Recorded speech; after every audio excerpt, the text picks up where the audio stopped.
Tiga.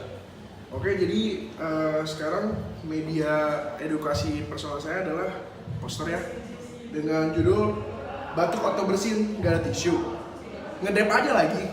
Ya, jadi di sini adalah mengajarkan bagaimana etika batuk.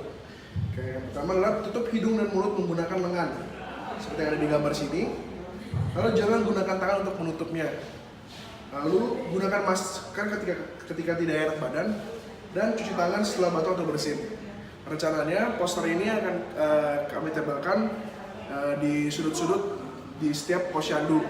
Fungsinya apa? Kenapa saya menggunakan poster? Karena dapat dengan mudah dilihat, dan dengan judul yang menarik akan membuat ibu-ibu akan dengan mudah mengerti apa maksudnya.